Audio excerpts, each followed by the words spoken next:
Amém? Abra comigo sua Bíblia em Hebreus, capítulo 2.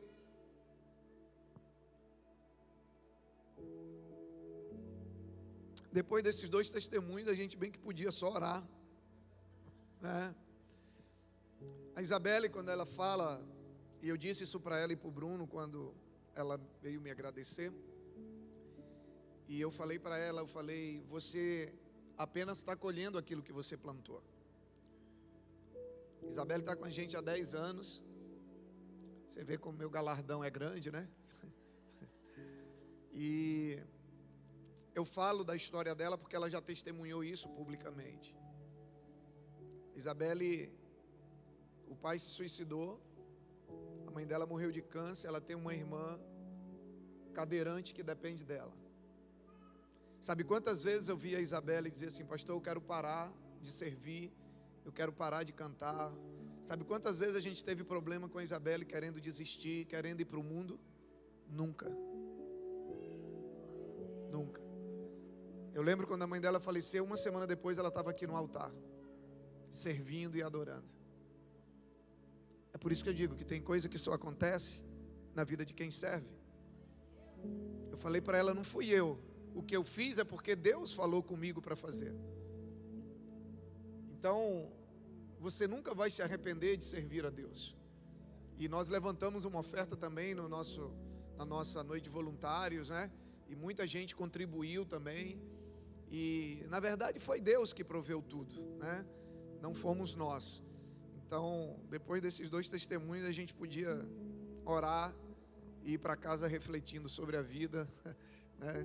Mas eu quero ler com você Hebreus, capítulo 2, versículo 10, e a gente vai refletir sobre esse texto e alguns outros que a gente vai abordar ao longo da ministração. Diz assim o texto: ao levar muitos filhos à glória, convinha que Deus, por causa de quem e por meio de quem tudo existe, tornasse perfeito, repita comigo, diga, mediante o sofrimento.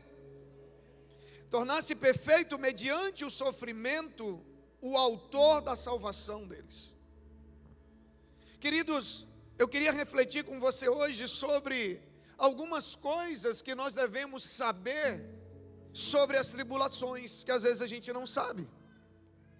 Algumas coisas que a gente precisa refletir sobre as adversidades na vida de um cristão.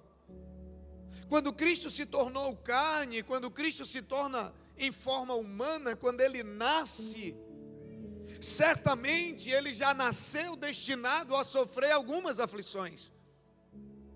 É isso que a gente encontra ao longo da Bíblia. Porém, eram aflições, eram adversidades que Ele iria enfrentar, que eram convenientes, que eram extremamente necessárias. Então nós precisamos entender que o sofrimento, que a adversidade, que a luta é algo extremamente necessário na vida de um cristão. Eu posso afirmar para você, eu posso dizer acerca da minha experiência cristã, o que seria de mim se não fossem as adversidades? Eu não seria o que sou hoje se não fossem os momentos difíceis que eu já passei.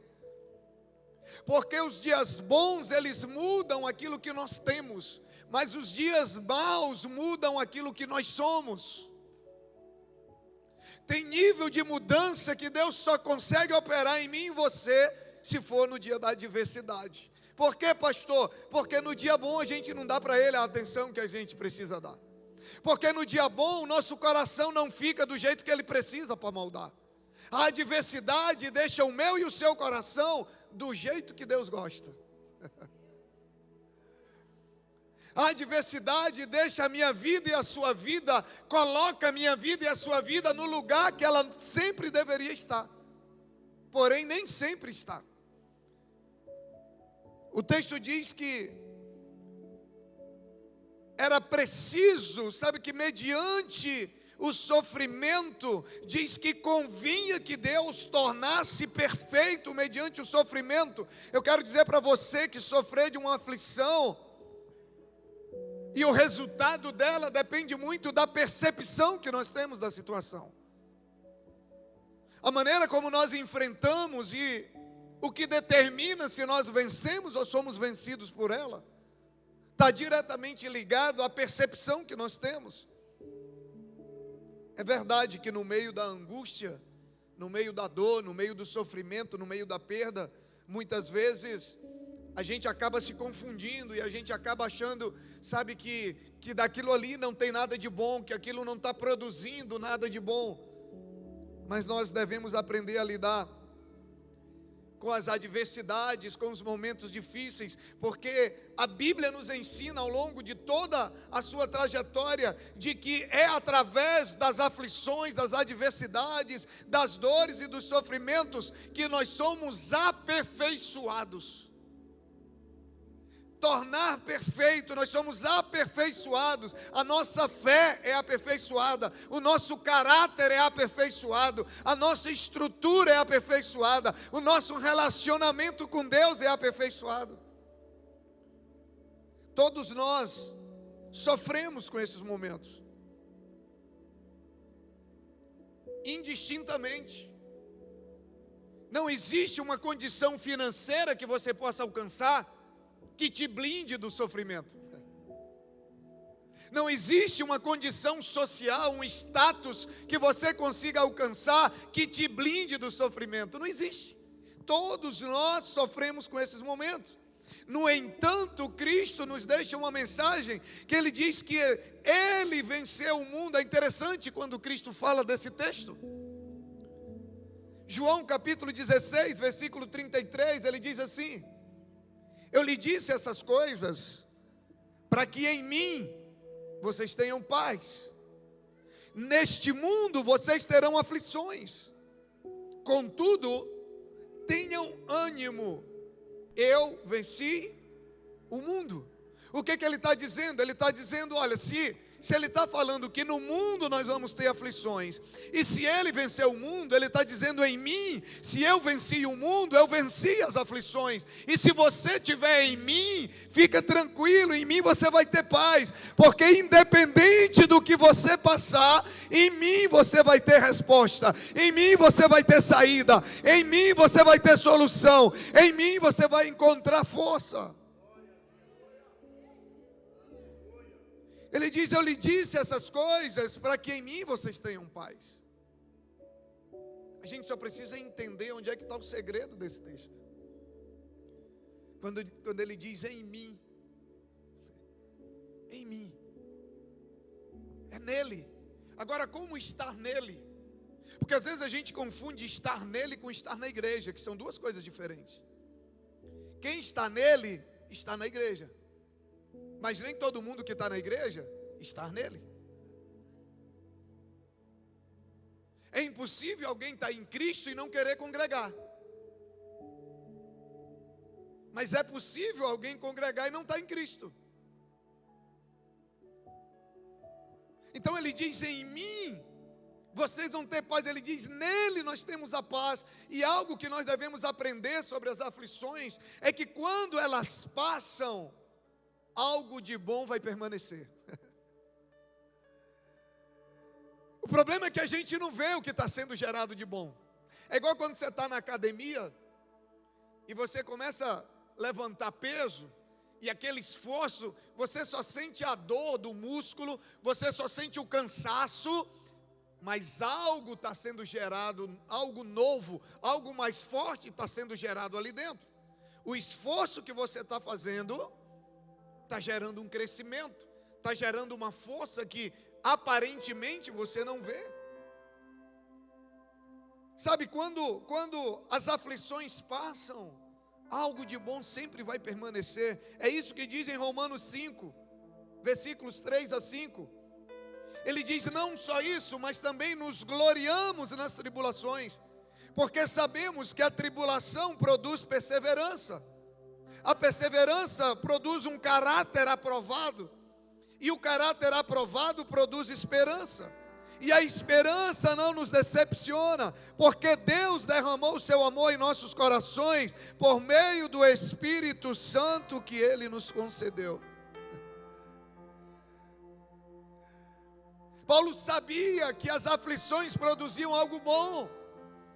Ele diz, é por isso que nós devemos nos gloriar. Gente, Paulo não diz só que a gente tem que enfrentar, ele diz que você tem que dar glória, você tem que agradecer pelos problemas que você passa.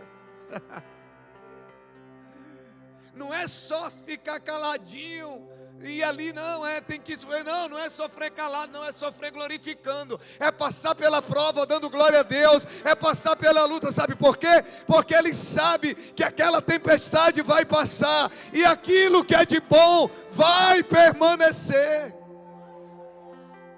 vai produzir algo bom. Ele diz, a tribulação produz perseverança, produz um caráter aprovado, produz esperança.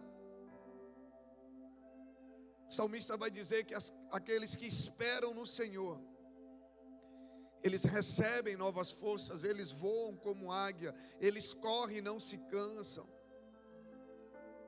Quando a gente entende essa verdade, não é que os problemas vão sumir, não é que as coisas vão mudar no estalar de dedo, não. Mas a maneira como nós enfrentamos muda. E quando muda a maneira como nós enfrentamos, nós estamos mudando o resultado final. Quem está me entendendo? Porque o que decide o final da história é a maneira como você vai enfrentar. Porque Deus já venceu, Ele diz, eu venci o mundo. Se você estiver em mim, se você lutar comigo, se você enfrentar da maneira que eu estou dizendo, se você perseverar, se você não desistir, se você continuar glorificando, mesmo no meio das tribulações, o final eu já sei. Porque só glorifica antes quem já sabe o resultado. Sim ou não? Eu moro num prédio e quando tem jogo, eu acho que por diferença de canais, você está assistindo num canal, outro no outro, e às vezes sai um gol, e o cara está vibrando lá no outro prédio, aí eu e meu filho, a gente corre para a sala para dizer, pô, já foi gol, porque lá sempre sai primeiro, sabe, o cara já sabe. Agora, no Japão, já é amanhã, sim ou não? É mais ou menos isso. É como se Deus ele já está lá, Deus ele já viu, Deus ele já venceu. Não é que ele vai tentar, não. Ele diz assim, ei, no mundo você vai ter aflição, você vai ter luta, você vai ter problema. Mas deixa eu te falar uma coisa, fique em paz porque eu venci o mundo. E se você está comigo, não tem possibilidade de você também não vencer. Aleluia!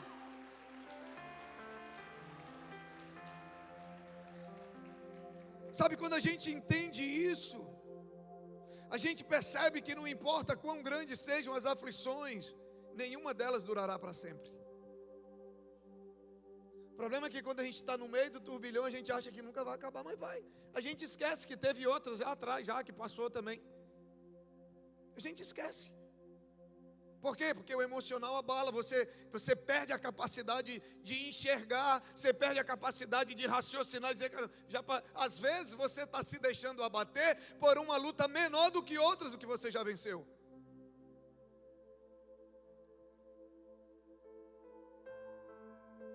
A gente percebe que, independente do que seja, nada vai durar para sempre. A gente aprende a encontrar alegria e paciência mesmo em meio às provações.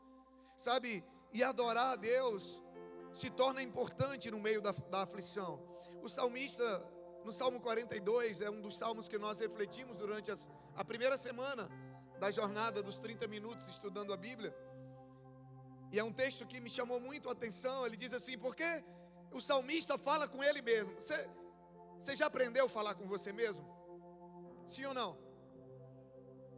Você não tem noção da importância de você falar com você mesmo. A Bíblia diz que o filho pródigo, ele está lá, na lama com os porcos. E a Bíblia diz que quando ele cai em si, ele diz para ele mesmo. Ele começa a dizer para ele mesmo, caramba, na casa do meu pai tem comida, os funcionários tem do bom e do melhor, e eu estou aqui, na lama. Nem a comida dos porcos os caras querem me dar.